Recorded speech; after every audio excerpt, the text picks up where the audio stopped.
qu'est-ce que le véritable tantra? Et en quoi est-il différent du sexe? Comment rencontrer votre autre moitié, votre partenaire divin? Rencontre avec des extraterrestres. Comment entrer en contact avec eux? Comment les magiciens noirs contrôlent-ils la Terre? L'arme principale des forces obscures.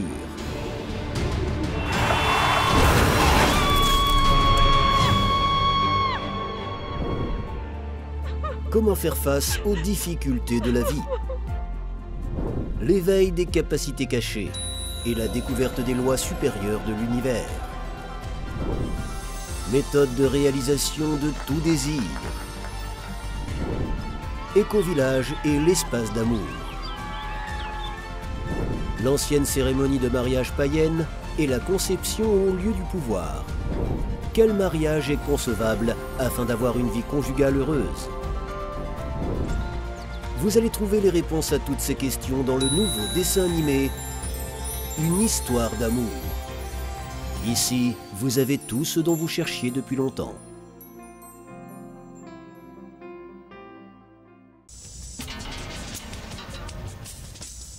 Je rajeunis, mais à quoi bon? Je ne sais pas comment vivre et quoi faire.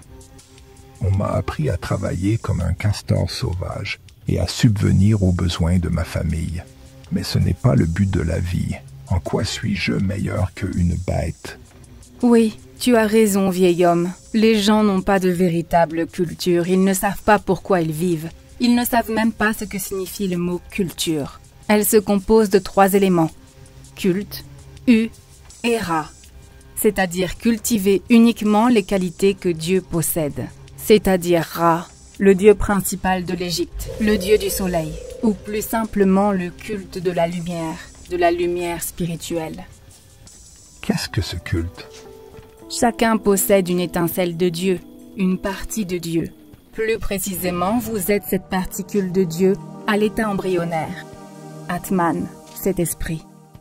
Votre tâche consiste à créer un tel fossé entre vous et votre esprit, vos sentiments et votre corps.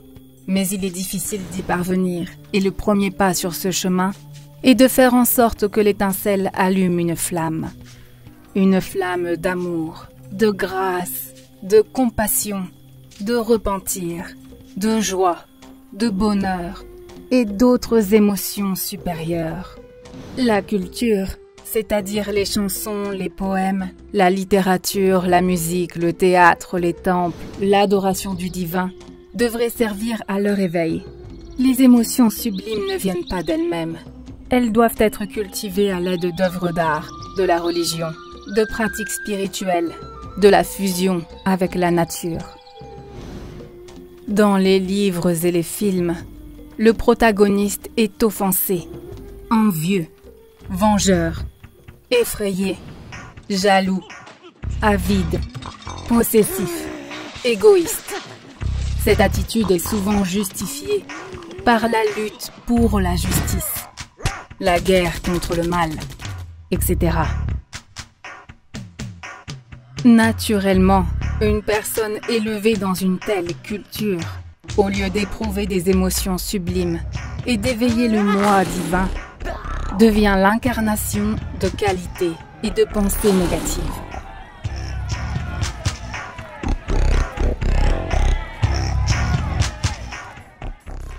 Il existe bien sûr une littérature religieuse, comme la biographie des saints, les anciens contes de fées et les légendes. Mais de nos jours, cette littérature est très peu utilisée dans l'éducation des enfants. Ces contes enseignent le bien, les émotions nobles, le sacrifice et l'abnégation. Il est nécessaire de rechercher et d'entretenir ces états sublimes en nous-mêmes et chez les enfants. Dans notre société, il n'existe absolument aucune littérature intelligente qui montrerait le véritable travail sur nous-mêmes. Cela pourrait même sembler sauvage pour une personne moderne. Pourquoi sauvage? Cela enseigne la bonté, la spiritualité? Oui, mais c'est incompréhensible pour les gens. Je vais te donner un exemple. Prenons par exemple la célèbre tragédie de Shakespeare sur Othello. Un calomniateur chuchote que sa femme, Desdémone, lui a été infidèle. et Othello décide de la tuer sans même vérifier. Je l'écrirai différemment. Othello écoute le calomniateur, la jalousie et la vengeance naissent en lui. Mais il décide de travailler sur lui-même et pense. La jalousie me fait ressentir un schéma qui m'a été inculqué dès l'enfance. J'ai été entraîné à réagir de cette façon.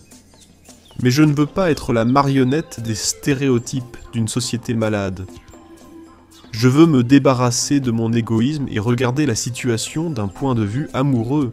Si Dédémone m'a trompé, c'est peut-être que je ne l'ai pas satisfaite en tant qu'homme et que je dois devenir un meilleur homme pour lui donner ce qui lui manque.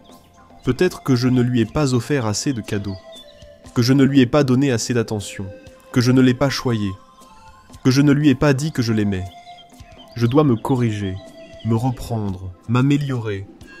Ou peut-être qu'elle me supporte juste à cause du modèle, parce que c'est nécessaire de garder la famille. Alors je lui parlerai.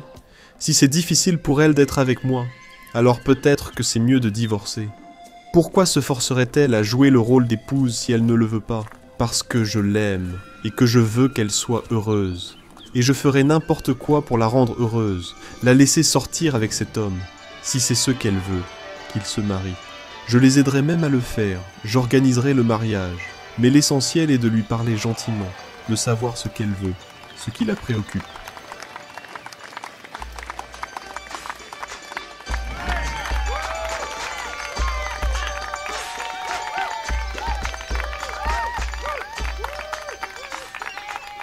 Oui, et ce n'est pas tout. Quand Othello parlerait à Desdémone, il découvrirait qu'il a été victime d'une calomnie. Et ils se seraient moqués ensemble du calomniateur, en le plaignant qu'au lieu d'être heureux, il vit dans l'esclavage d'émotions négatives, et constamment obligé de se mentir à lui-même et aux autres, pour atteindre des objectifs insensés qui ne lui apporteront pas le bonheur, mais seulement plus de confusion dans la vie. Ensuite, l'épouse irait vers lui et essaierait de lui expliquer la vérité avec gentillesse. C'est du génie. Oui, vous voyez mes chéris, une telle littérature n'existe pas. Elle serait inadéquate. Elle ne soutiendrait pas le modèle d'une société malade, créée pour générer de la négativité, pour justifier la violence et la guerre.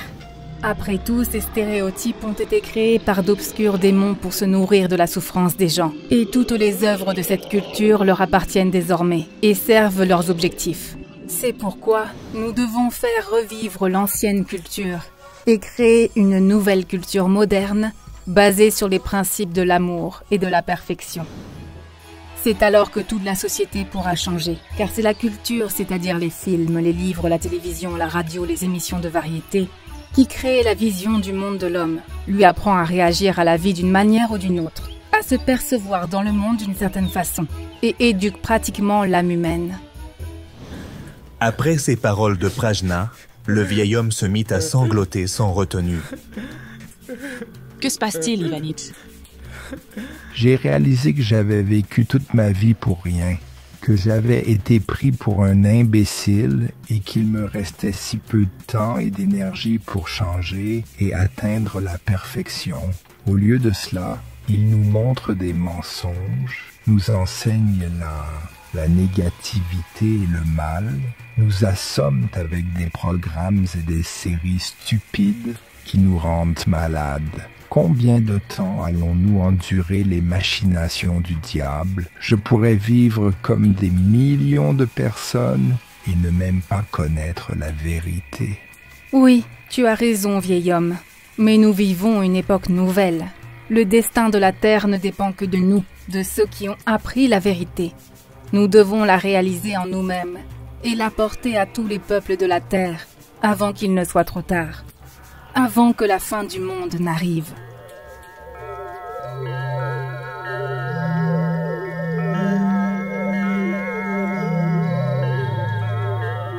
La véritable culture commence par la transformation de soi-même. Mais l'homme, dans son état actuel, ne peut rien faire. Il doit essayer de se souvenir, de se rappeler à lui-même et aux autres. Et c'est ainsi que, grâce aux efforts communs et à l'aide de Dieu, l'homme peut changer. Les prières sont un moyen important de se rappeler ce changement. Mais il y a très peu de vraies prières, et elles doivent être comprises. Il faut apprendre à les dire avec le cœur, avec tout l'être, et pas seulement avec la bouche. Et aujourd'hui, je vais vous donner la prière de mon maître, qu'il a reçue de Dieu dans un samadhi silencieux, et qu'il a traduite pour nous dans la langue maladroite de la terre. Écoutez, homme, le message du ciel.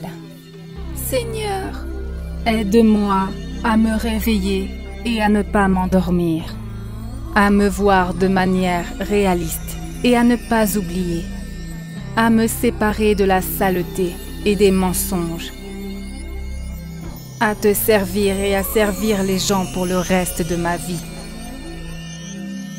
Fais-moi connaître ta volonté et donne-moi l'humilité de l'accepter. Enseigne-moi le pardon et pardonne-moi mes péchés. À t'aimer et aimer toutes tes créatures.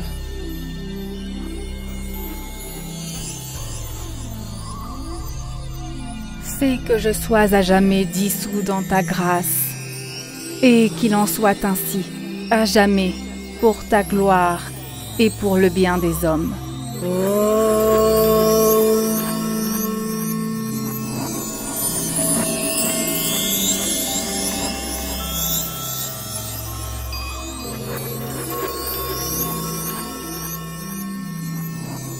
Arthur eut l'impression qu'une grande réalisation lui tombait dessus à chaque ligne, mais qu'elle disparaissait aussitôt.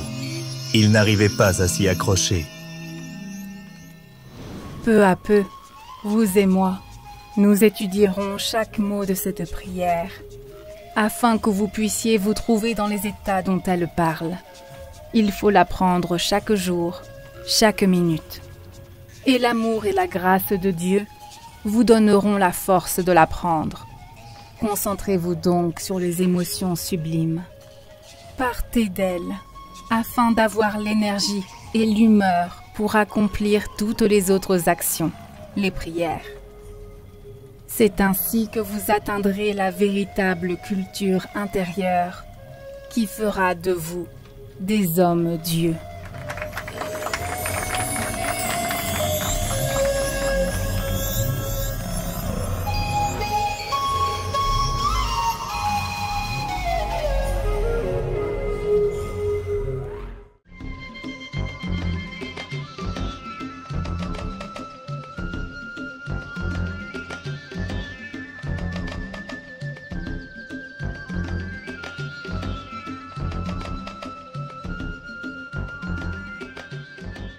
Pendant cette période extrême, où le destin de la planète entière est en jeu, il est très important que la connaissance des anges et des esprits de lumière se propage le plus rapidement possible à travers le monde et atteigne des milliers de personnes.